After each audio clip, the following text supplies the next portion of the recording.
Hello my dear student and welcome back to my YouTube channel let's discuss. Dear student, जैसा कि screen पर देख रहे हैं, अभी हम डिस्कस करने जा रहे हैं क्लास 10th का विषय हमारा विज्ञान होगा, जो कि वर्कशीट नंबर 49 है और ये 20 दिसंबर 2021 के लिए है। तो आज हमारा एक नया चैप्टर स्टार्ट हो रहा है डियर स्टूडेंट, उसका नाम है कार्बन एवं इसके यौगिक, जो कि बेहद ही आसान चैप्टर है और बहुत ही इंपॉर्टेंट चैप्टर है। ठीक है, तो इसे आपको अच्छे से समझना है, राइट। तो चलिए हम स्टार्ट करते हैं। कार्बन का जीवन का तत्व, यानी कार्बन एक सर्वतोमुखी तत्व है जो सभी जीवों एवं हमारे उपयोगी में आने वाली वस्तु जैसे भोजन, कपड़े, दवा, पुस्तकों आदि में पाए जाने वाले यौगिक का मुख्य आधार है। यानी हम कहें तो कार्बन जो है ना, हमारे दैनिक जीवन में जो भी ऐसा प्रोडक्ट है, जो भी ऐसा वस्तु है, ऑब्जेक्ट है, सभी में कार्बन पाया जाता है, कुछ न कुछ लेस क्वांटिटी में, बट कार्बन पाया जाता है। ठीक है, तो भोजन में पाया जाता है, कपड़े में पाया जाता है, दवाओं में, पुस्तकों में इत्यादि सभी में कार्बन पाया जाता है, आपको याद रखना है। भू प्रॉपर्टी में केवल 0.02% कार्बन खनिजों के रूप में पाया जाता है, जबकि कोयला, पेट्रोलियम, कार्बोनेट व हाइड्रोजन कार्बोनेट ये भी पाया जाता है। अब देखिए, जैसे 0.03% कार्बन डाइऑक्साइड पाया जाता है। ठीक है, तो कार्बन एक अधातु है और इसका प्रतीक सी होता है और इसकी परमाणु संख्या 6 होती है। ठीक है, आपको याद रखना है, कार्बन क्या है, एक अधातु है और इसका जो सिंबल है सी होता है और परमाणु संख्या इसकी 6 होती है। ठीक है, इलेक्ट्रॉनिक विन्यास 284 लिखते हैं और कार्बन चतुसंयोजी बनाता है। कैसा चतुसंयोजी बनाता है?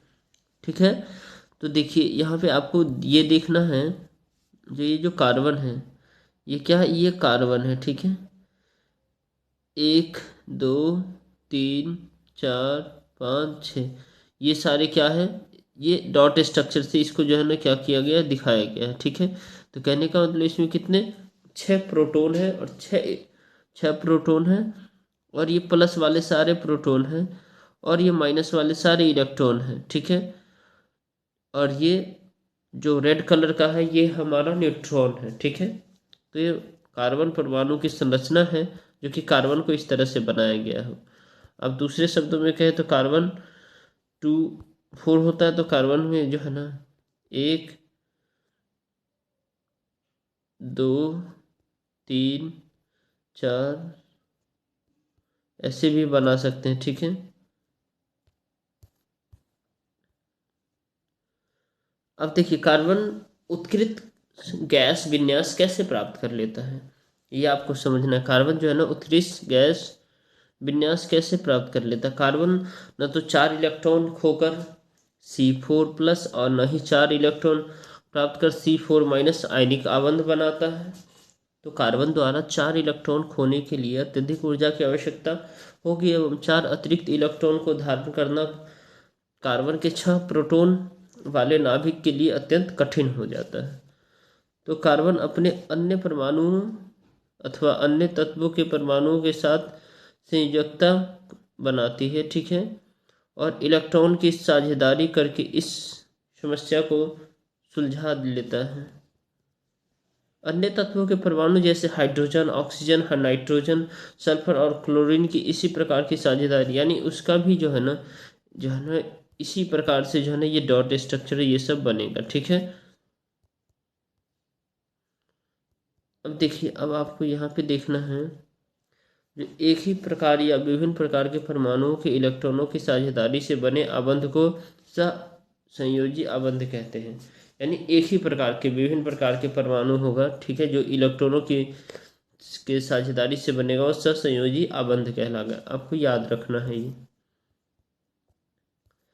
अब देखिए, सहसंयोजी आबंध वाले अणुओं में भीतर तो प्रबल आबंध होता है, लेकिन इसका अंतराण्विक बल कम होता है।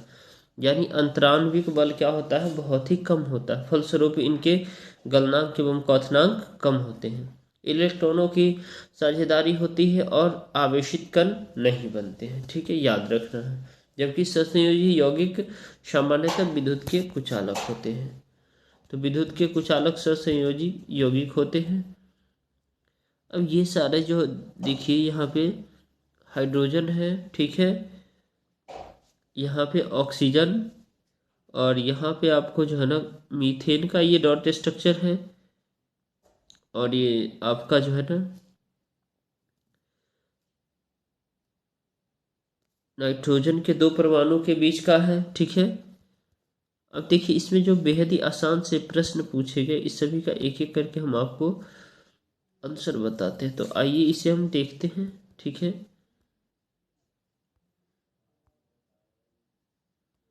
क्वेश्चन नंबर पहला है, कार्बन चतुसंयोजी क्या क्यों है? क्योंकि कार्बन के बाहरी कक्ष में 4 इलेक्ट्रॉन है, अर्थात कार्बन के संयोजी इलेक्ट्रॉन की संख्या 4 है। इस कारण से कार्बन को चतुसंयोजी अवंत कहा जाता है, ठीक है। क्वेश्चन नंबर नेक्स्ट है, कार्बन सहसंयोजी यौगिक बनाता है, इस कथन को सत्यापित करें।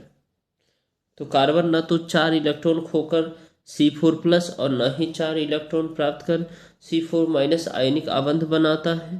कार्बन द्वारा 4 इलेक्ट्रॉन खोने के लिए अत्यधिक ऊर्जा की आवश्यकता होगी एवं 4 अतिरिक्त इलेक्ट्रॉन को धारण करना कार्बन के 6 प्रोटॉन वाले नाभिक के लिए अत्यंत कठिन है। इसलिए कार्बन अपने अन्य परमाणु अथवा अन्य तत्वों के परमाणु के साथ संयोजनता इलेक्ट्रॉनों की साझेदारी करके इस समस्या को सुलझा लेता है, ठीक है।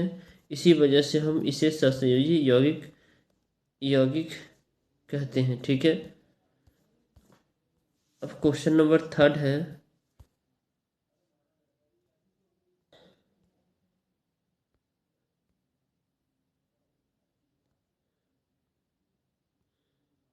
सहसंयोजी यौगिक के कोई 3 भौतिक गुण लिखे। यानी सहसंयोजी यौगिक के जो है ना कोई 3 आपको भौतिक गुण बताना है, ठीक है। तो सहसंयोजी यौगिक के भौतिक गुण, इनका गलनांक एवं क्वथनांक कम होता है, ये सामान्यतः ये विद्युत के कुचालक होते हैं, ठीक है। और ये आयनिक यौगिक की तुलना में अधिक ज्वलनशील होते हैं, ठीक है। आई होप कि आपको ये समझ में आ गया है। लगता है ये वीडियो आपको हेल्पफुल है, तो इसे ज़रूर लाइक करें। चैनल पे नए हैं तो चैनल को सब्सक्राइब करें और वीडियो को शेयर कर दें, ठीक है।